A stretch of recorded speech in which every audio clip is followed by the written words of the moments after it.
Hey, it is your buddy, Peace and Harmony with you here today. Much love going out to all the beautiful, empowered harmonizers. We are zooming in and focusing in on an important aspect of understanding a relationship with a narcissist. And that is to understand that the narcissist has a pathological sense of self-importance, coupled with a lack of empathy. I mean, if we can kind of understand that with the personality aspect of a narcissist, they're not taking into factor the just sort of collective, energetic vibration that is best for all. In other words, there's a certain humility, there's a certain sort of balance. There's sort of like, what was the Buddhist, the right path, the right way, the right, behavior. Just sort of that this was thought perhaps in that to be, based on a principle of, sort of simplicity and not creating disturbance for others. Whereas the narcissist creates a lot of disturbance for others, oftentimes positive and negative. So the problem with a narcissist is oftentimes I feel that they put their roots down, but they don't allow you to put your roots down in the relationship. In other words, they have to be the one who is the tougher, the smarter, the bolder, the brighter, the shorter, the taller, whatever it is. There's going to also be like a cover-up or deception for certain things that they feel, that they could be. In other words, it's a sort of a preventative and defense mechanism. But it creates sort of an enemy within in the other people, because their root is what sort of you end up becoming, just sort of trying to be like a fruit on another tree other than your own.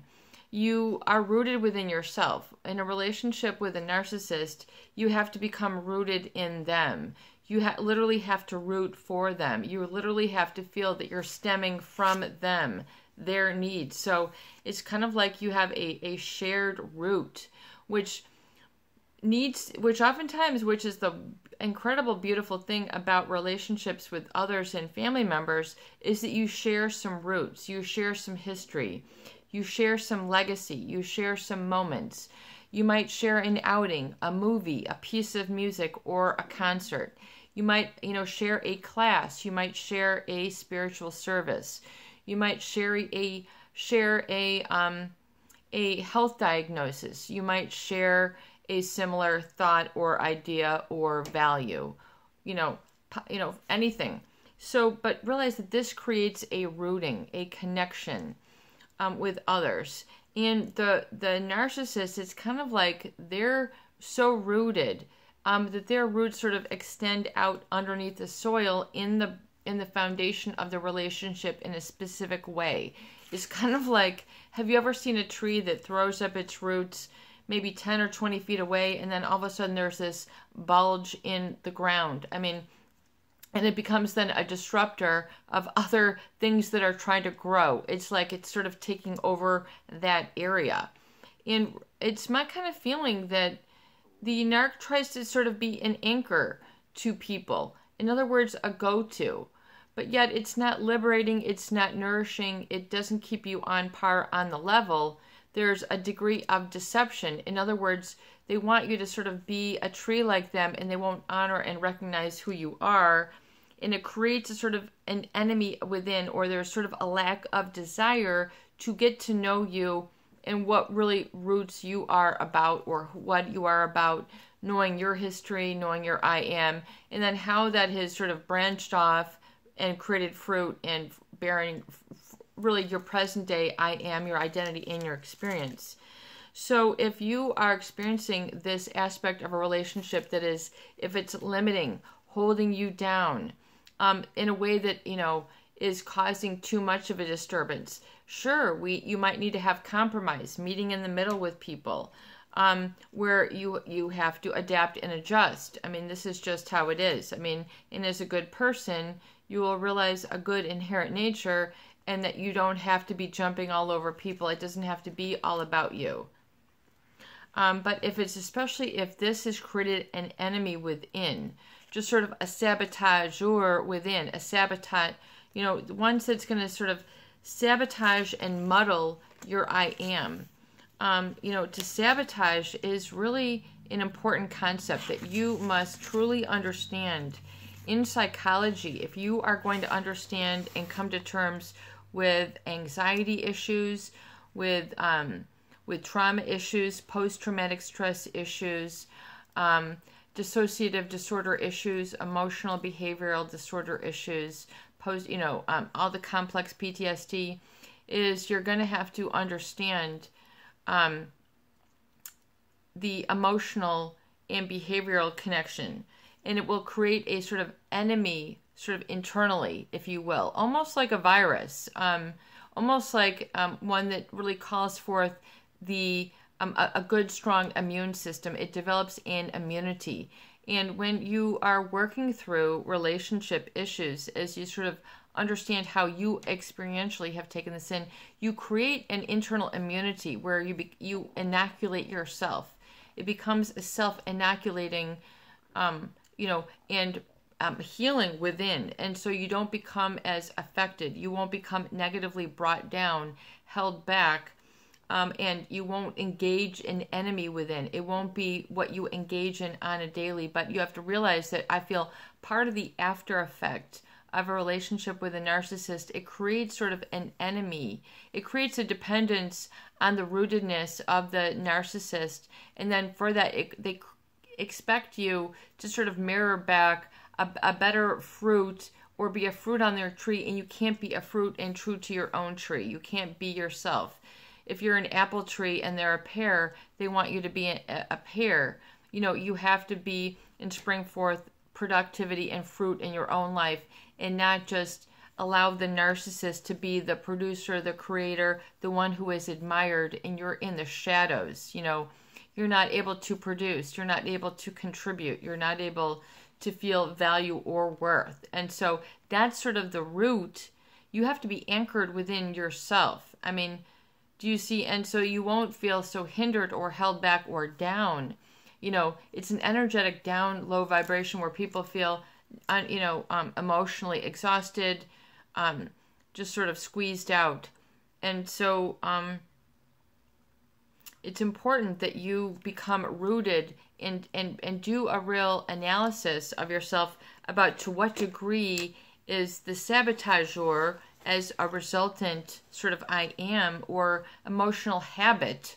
What you have to understand then, when we study this, it's to understand that emotional habits are developed. So you might a habit is an automatic process. So just like you learn to drive a car, just like you learn to ride a bike, being self-sabotaging or self-injuring or self-mutilating, can be a habit. It becomes what you know how to do. You don't even think about it. You just engage in this automatically, and it becomes very difficult to unlearn or stop making automatic. So you have to realize if it's become automatic, then it's become automatic. So you have to accept the degree to which and how it is running in your life, and understanding also one thing about habits that have been known and studied, that it takes 30 days of going without to change a habit for a new habit to be created in its place. So just like smoking and the cessation of smoking, people need to go for 30 days without smoking in order to help break the habit. So another understanding, a habit is something that you need to break. It's something you need to, break. It's something you need to stop. The automatic, it's called auto-suggestion. If you read, which can be working for you in the positive or working for you in the negative. You can have positive habits or you can have negative habits.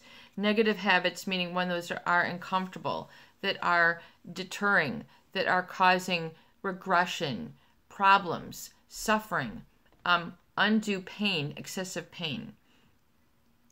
And realize also that, and part of that habit, though, can be the relief of pain. So the creation of pain and the cessation of pain can become a real habitual cycle, a real habitual emotional cycle in those individuals who are engaged in relationships actively or inactively or passively in a relationship with a narcissist or a psychopath, where they are still having difficulty feeling grounded within themselves. And grounded, which means to become rooted, which to be connected really at the base level. But see, the narcissist is always going to try to throw you a frisbee. They're going to try to throw you a pop question. They're going to try to throw you a hover to get you off of that grounded connection. So you must always be grounded. When you're feeling that prickly energy to sort of be a disruptor, and sort of that sabotage starts coming up, connect to being grounded. Connect to being grounded. And you can, study the chakras. You can study, we talk about sort of becoming grounded and going through the grounding of going barefoot and exposing your feet to the grass, so it can recycle those negative ions in your feet. I mean, literally, if you go out and do it and put your feet in bare grass, it's called earthing. It'll help cleanse a lot of that negativity from your aura. So it's through the bare feet. So you need to just sort of allow Mother Earth to take out a lot of those excessive ions and put things back into balance for yourself. But it will create an experience of an enemy within. You've heard about man against man against nature, man against the cosmos, man against himself. So, that warrior within can be real, it can be very destructive to the point where it will continue, though, for a long period of time. So it's important to understand in what ways is the saboteur still in your life, or to what degree are you grounded?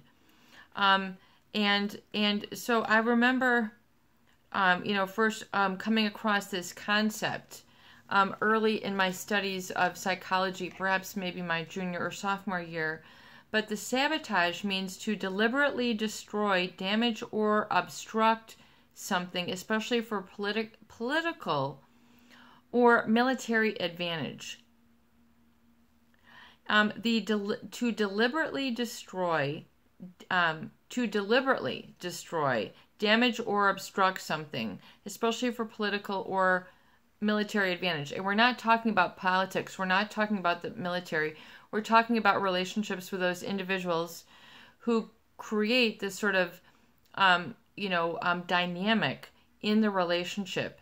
They create just sort of an internal climate that causes this gene or this sort of genetics or this sort of DNA, this sort of experience to grow and proliferate and continue and perpetuate unless the experience is stopped or truncated. So it'll create within the person a sabotage environment, which is very, very fertile for sabotaging to grow within an individual. So a deliberate destroying, damaging, or obstructing. So to put something in the way, almost like an eclipse, is to put like something in your path, to deliberately obstruct. And you feel that you can still see, want the person, but then there's this blockade, there is this barrier. Oftentimes that block, it's difficult to put words to it, but it's sort of like being vandalized while they're still calling you close. They will attempt to disfigure, dismaim, hurt. Vandalize is another word. But it is deliberate in its way. So you must know to be grounded to handle this. But if part of the narcissist relationship is to be anti-grounding for you or create a dependency or addiction, then it's to understand that they're going to be right at that point where you need to be grounded. So, and that means centered within yourself. So that's something that needs to be practiced. That's not something that needs to be constructed, created within you. You must really, truly focus on being grounded. Am I grounded? To what degree am I grounded in the I am? And we had another viewer question, and we'll go back to that. And that is yes, and that is to really work on the quality and presence of your I am. The quality and the presence of your I am. The tone, the feeling, the being, the strength, the intensity, the quality of it being secure, the quality of it being pure, the quality of it being connected to the quantum field, where your dreams and fulfillment of your I am are possible.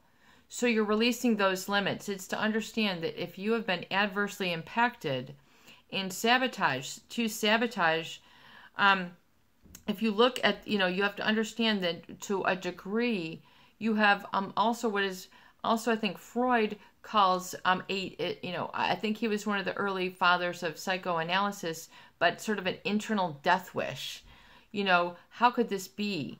We see this, basically played out in the bipolar disorders, where these people are incredibly wonderful, talented, charismatic individuals, yet they don't feel their own sense of self-worth.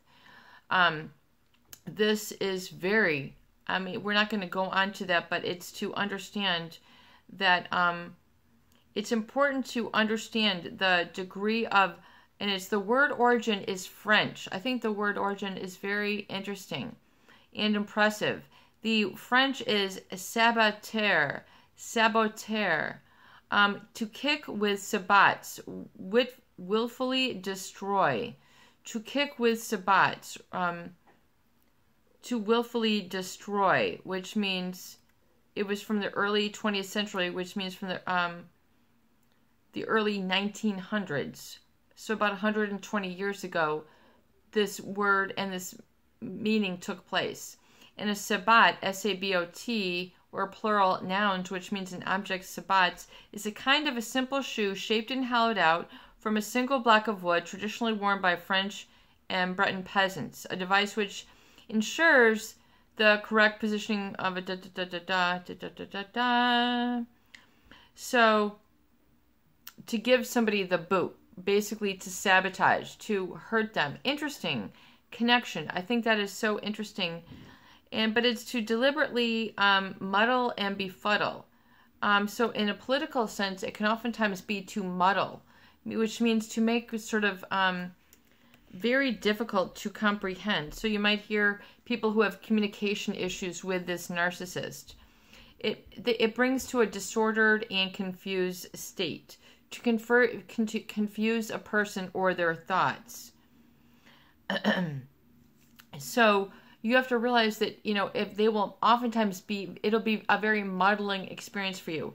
So you have to bring into order for your own self, to bring into order your own emotional state, and then bring your own grounded, which can help you to set the order in the right direction. This is your buddy, Peace and Harmony, with you here today, and I hope that these videos do help. Please share, please subscribe, and please donate for more great tools, videos, discussion, and support. Peace be within, and have a beautiful day.